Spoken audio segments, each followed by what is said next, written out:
Hello বন্ধুরা, good morning. কেমন আছো তোমরা? আশা করছি যে যেখান থেকে আমার এই ভিডিও দেখছো সকলেই খুব ভালো আছো, সুস্থ আছো। স্বপ্নকা ফ্যামিলির নতুন একটি ব্লগে তোমাদের অনেক স্বাগত, অনেক ভালোবাসা জানাই। তো আজকে কিন্তু অনেকটা বেলা থেকে আমি আমার ব্লগটা স্টার্ট করলাম তোমাদের সকলকে সঙ্গে নিয়ে। তো দেখো, সকালে কিন্তু যে রুটিন থাকে আমার মোটামুটি সবটা আমি করে নিয়েছি, আর এই দুপুরে রান্না থেকেই কিন্তু আজকে আমি আমার ব্লগটা স্টার্ট করছি। কি বলো তো, প্রতিদিন তো আর সমান যায় না, তো একদিন তো ব্যতিক্রম হতেই পারে। তো আজকেই মনে করো সেই দিনটা। যাই হোক, সকালের ভিডিও আমি তোমাদের কোনো দিনই দিতে পারি না। সকালে আমার ছেলেকে স্কুলে পাঠানো থাকে আর আমার নিজেরও টিউশন পড়ানো থাকে, যার জন্য কি বলো তো বন্ধুরা, আমি কিন্তু ভীষণ ব্যস্তর মধ্যে থাকি সকালটা। আর যেদিন আমি ভিডিও করি আর কি, সেই দিন কিন্তু হয়তো আমার ছেলের স্কুল থাকে না বা আমার পড়ানোও থাকে না। সেই দিনটাই আমি একটু ভিডিও করতে পারি, সেটাই তোমাদের সাথে শেয়ার করি। তো আজকে দেখো, আমি দুপুরের রান্না থেকে আমি আমার ভিডিওটা শুরু করেছি। তো আজকে কিন্তু আমি নিরামিষ রান্না করেছি, মানে করছি আর কি। তো নিরামিষের মধ্যে করছি, দেখলে তোমরা, প্রথমে করছি ঘ্যাটকোল।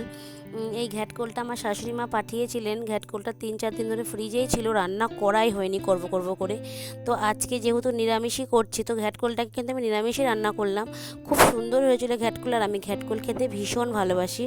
তো ঘ্যাটকোলটাই আজকে বানিয়ে নিয়েছি। আর এদিকে করছি দেখো সিম, বেগুন, আলু, বড়ি আর মূলো দিয়ে একটা নিরামিষ তরকারি। নিরামিষের দিনে এই শীতকালে এই সমস্ত সবজি দিয়ে নিরামিষ তরকারি যে কী ভালো লাগে কি বলবো। তোমরা আর কে কে এরকম তরকারি খেতে পছন্দ করো প্লিজ আমাকে কমেন্ট করে জানিও। আর নামানোর আগে একটু ধনেপাতা দিলে তো আরও সুন্দর লাগে। যাই হোক, মাঝে মাঝে শীতকালে আমি এই তরকারিটা করি, মানে যে কোনো মাছ আনলেও কিন্তু মাছ দিয়েও এই তরকারিটা করি। আর নিরামিষের দিনও আমি এরকমইভাবেই করি। সিমটাকে আগে একটু ভালো করে ভেজে নিতে হবে, নাহলে সিম কি বলো তো, সবজির মধ্যে সিম ভাজতে গেলে সিমটা ভালো ভাজা হয় না। তো এই কারণে। তো দেখো, সিমের তরকারিটা আমি বসিয়ে দিলাম। আর রান্না করব মূলোর শাক ভাজা বেগুন দিয়ে। মূলোর শাক সত্যি কথা বলতে বিয়ের আগে আমি খেতামই না, এখন এই বেগুন দিয়ে একজনের কাছে শুনেছি বেগুন দিয়ে মূলোর শাক ভাজা করলে নাকি খেতে খুব টেস্ট লাগে। তো যার জন্য আমিও মূলোর শাকটা বেগুন দিয়েই ভাজি, সত্যিই খেতে খুব ভালো লাগে। মানে একটা মাখো মাখো ব্যবহার হয় আর কি। আর শাকটা কিন্তু তখনই ভালো লাগে। তো যাই হোক বন্ধুরা, এদিকে দেখো আমি নিরামিষ তরকারিটা বসিয়ে দিয়েছি। আর আজকে কি বলো তো, নিরামিষ খাওয়ার একটাই উদ্দেশ্য। আজকে আমি একাদশীর দিন যে ভিডিওটা করেছি সেটাই তোমাদের সঙ্গে শেয়ার করছি। তো একাদশী দিন লক্ষ্মী আমাকে সকালে ফোন করেছিল, দিদি আজকে নিরামিষ করো। তো এই কারণেই আজকে এই রান্নাটা করছি। যদি আমাকে ও সকালবেলায় ফোন করে বলতো যে আমরা একাদশী করব, তাহলে কি বলো তো বন্ধুরা, আমি কিন্তু একটু একাদশী করে নিতাম ওদের সাথে। তো আমার রান্না বলতে তরকারিগুলো হয়ে গেছে, ভাতটা বসিয়েছি, বারান্দাটা মুছে নিয়েছি, একবারে মুছেই ভাতটা বসিয়ে দিয়েছি। তো এখন ঘরটাকে একটু গুছিয়ে দিলাম। তো দেখো, ঘরটাকে পরিষ্কার করে নিলাম। এবার হচ্ছে ঘরটাকে একটু ঝাঁট দেবো। এই যে আলনাটাও গুছিয়ে নিলাম। আর এই দেখো ভাতটা বসিয়ে দিয়েছি। ব্যাস, শুধু এই যে কলপারে বাসনগুলো মাজলেই আমার কাজ কমপ্লিট। আর বাইরের খাটের বিছানাটা একটু ঠিক করে নেবো।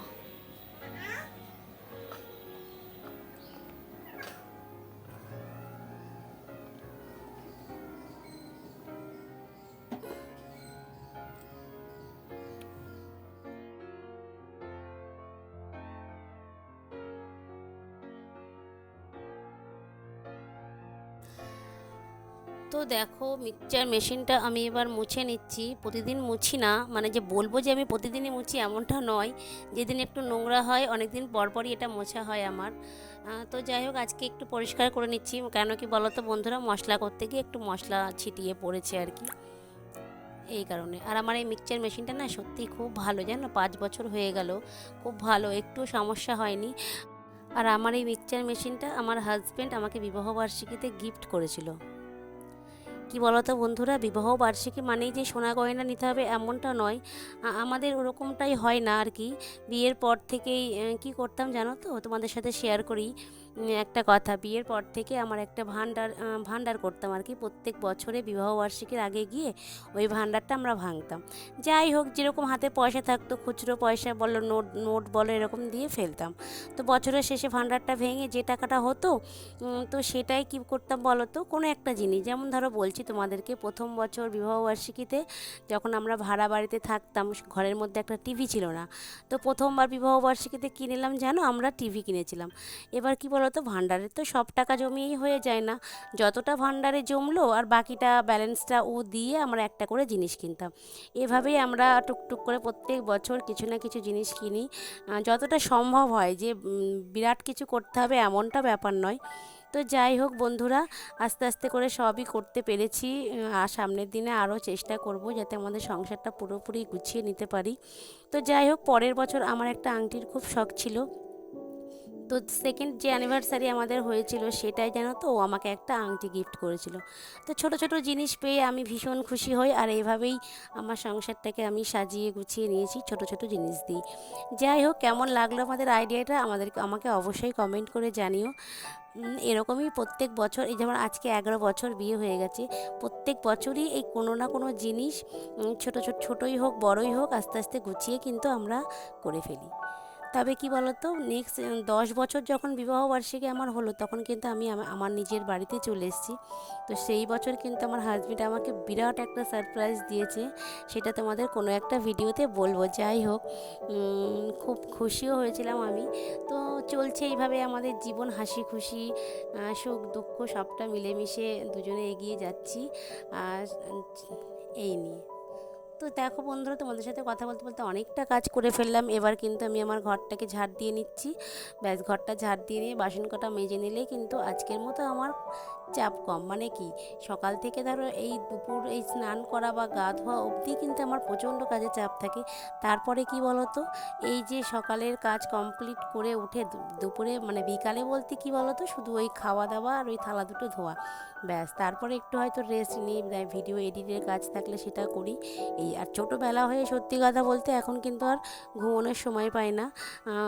ওই সন্ধ্যা বাতি দিতে হবে, যে 5টাতেই সন্ধ্যা হয়ে যায়, যার জন্য আর কিন্তু ঘুমাই না। ওই একটু হয়তো ফোন দেখি, না হয় ভিডিও এডিটের কাজ থাকে সেটা করি। আর তোমাদেরকে তো বললামই, সত্যি কথা ছোটোবেলা হয়ে আমি কিন্তু প্রতিদিন ভিডিও এডিট করতে পারছি না।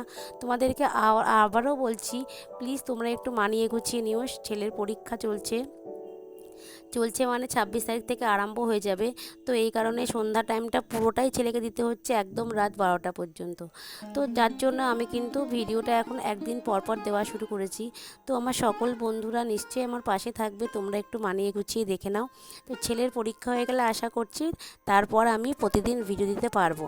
যাই হোক, আজকে আমার সকল বন্ধুকে আমি অনেক অনেক ধন্যবাদ জানাচ্ছি, যারা আমার ভিডিও দেখে সুন্দর সুন্দর কমেন্ট করো, তাদেরকে অসংখ্য ধন্যবাদ। প্রত্যেক পরিবারকে আমার অসংখ্য ধন্যবাদ।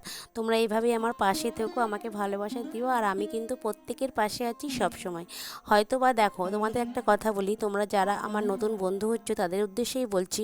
তোমরা হয়তো ভাবছো যে দিদির বন্ধু হলাম, দিদি কোনো ফিডব্যাক দিল না।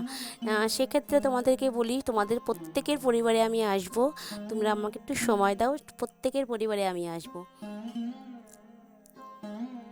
তোমরা আমার বন্ধু হবে, আমি তোমাদের পাশে থাকবো না, এটা কখনো হয় বলো তো? তোমাদের সকলকে নিয়ে আমার পরিবার। তো যাই হোক বন্ধুরা, দেখো অনেকটা কাজ এগিয়ে ফেললাম। বাসনগুলো কিন্তু মোটামুটি আমার ধোয়া মাজা হয়ে গেল। মাঝে মাঝে কি হয় জানো তো, সকালের খাওয়ার বাসন, চায়ের বাসন, দুপুরে বাসন মানে রান্নার বাসন, সমস্তটা দিয়ে একবারেই কিন্তু বাসন আমি অনেক করে মেজে ফেলি। কি বলো তো, ওই যে সময় পাই না, হুটোপাটা করে রান্নার একটা হুটোপাটা থাকে, ঈশানের দাদু চলে আসবে 1:30টার মধ্যে, এই একটা হুটোপাটা থাকে। তো এই কারণে আমি কিন্তু মাঝে মাঝে সমস্ত বাসন একবারে মেজে নিই। আর যেদিন একটু সময় পাই সেদিন কি করি বলো তো, সকালের বাসনটা মেজে নিই, তাহলে দুপুরে কি বলো তো, বাসনটা একটু কম হয়, মানে এতটা চাপ হয় না, এই আর কি। তো চলো, বাসন মাজা আমার কমপ্লিট হয়ে গেলে এবার বাসনগুলো মেজে আমি কিন্তু এবার স্নান করে তারপরে তোমাদের সামনে আসছি। তো দেখো বন্ধুরা, আমি কিন্তু অনেকটা পরে তোমাদের সামনে এসেছি, আর ভিডিও করা হয়নি। এখন এসছে সন্ধেবেলা, ঈশান একটু ম্যাগি খাবে বায়না করলো, তো এই কারণেই কিন্তু ম্যাগি বানাতে চলে এলাম। সন্ধ্যাবেলা ঈশানকে কিছু করে দেওয়া হয় না, আসলে সকালে করে দিয়ে একবার টিফিনে, আবার সন্ধ্যাবেলা করে দেবো এইসব, তো খুব একটা দেওয়া হয় না। কিন্তু ওই যে আজকে বায়না করলো, তো আজকে একটু ম্যাগি করে দিচ্ছে, অনেক দিন ওকে ম্যাগি করে দেওয়া হয়নি। তো সন্ধ্যাবেলা ঈশানের আজকে ম্যাগি দিয়ে আমি আমার ভিডিওটা শেষ করলাম। তো সকলে ভালো থেকো, সুস্থ থেকো, আবার দেখা হবে কালকে নেক্সট আরেকটা ভিডিও নিয়ে। ততক্ষণ সবাইকে টাটা।